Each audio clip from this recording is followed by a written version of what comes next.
Hello friends, चलिए शुरू करते हैं स्टोरी का पार्ट 3। सास अक्सर सरस्वती को समझाती, किस झमेले में फंसी है बहू। वह एक नंबर का ज़िद्दी है, कभी नहीं खाएगा पान। लेकिन ऐसे में सरस्वती के मन में एक विश्वास था कि वो पान ज़रूर खाएंगे। इधर 2 दिन से मोहनलाल देख रहे थे कि सरस्वती अब खाना खाने के बाद पान नहीं लाती थी। अब वे सोचने लगे, चलो बहुत हुआ, उसका मन रखने के लिए पान खा ही लूँगा तो क्या बिगड़ जाएगा। पर सरस्वती ने तो पान का पूछना भी छोड़ दिया था। अब वो जब भी सरस्वती को पान खाते देखते, उनका मन भी पान खाने को करने लगता। एक दिन खुद ही पूछ बैठे, तुमने पान लाना क्यों छोड़ दिया? क्यों, खाना है क्या? सरस्वती ने पूछा। नहीं, खाना नहीं है। मान लो खाना भी है तो क्या तुमसे पूछ कर खाऊंगा? मेरा घर है और मैं जो चाहे करूं, खा सकता हूं। मोहनलाल चिढ़कर बोले। सरस्वती चुपचाप तस्तरी में पान ले आई। मोहनलाल मुंह में पान दबाते हुए बोले, ऐसा मत समझना कि तुम्हारे कहने से पान खा रहा हूँ। मेरा मन है इसीलिए खा रहा हूँ, समझी? बस उसी दिन से उन्हें पान खाने की आदत लग गई। इसी बीच सरस्वती 3 बच्चों की माँ भी बन गई।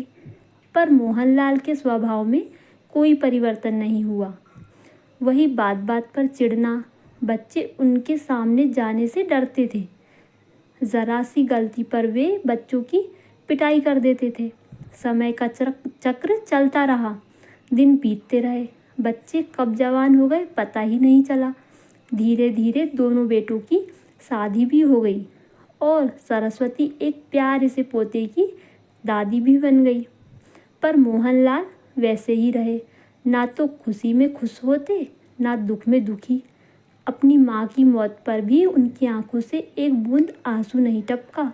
लोग पीठ पीछे कहते, मोहनलाल तो पत्थर है पत्थर।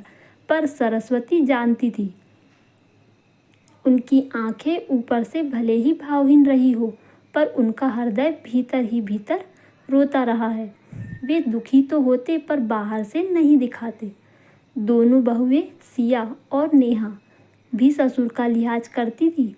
दिन रात सेवा में लगी रहती कि कहीं कोई त्रुटि न रह जाए। मोहनलाल भी एक अनोखे जीव थे, कहीं ना कहीं गलती खोज ही लेते और बिन बादल बरसात की तरह बरस पड़ते। पर सरस्वती हमेशा बहुओं को समझाती। एक दिन सरस्वती ने बहुत भावुक होकर कहा, जानती हो बेटी, तुम्हारे ससुर ने कभी भी गले से लगाकर अपने बच्चों को प्यार नहीं किया, पर जब कभी बच्चे बीमार पड़ जाते, उन्हें चोट लग जाती, तब वो चुपचाप सबकी नज़रें बचाकर उनका माथा सहलाते या चोट पर हाथ रखकर स्नेह से उन्हें देखते रहते। खुद मैंने देखा है, जब क्रिकेट खेलते हुए राहुल के घुटने पर चोट आई थी तो उन्होंने उसे 2-3 थप्पड़ ऊपर से और लगा दिए। पर रात में सबके सो जाने के बाद न जाने कितनी देर तक राहुल के घुटने पर प्यार से हाथ फेरते रहे। उनका मन तो फूल की तरह कोमल है, बस ऊपर से नारियल की तरह कठोर है। इसी तरह सरस्वती के हर व्यक्ति को समझाती रहती।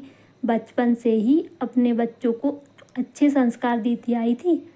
उसी का फल था कि दोनों बेटे माता पिता की बहुत इज्जत करते थे।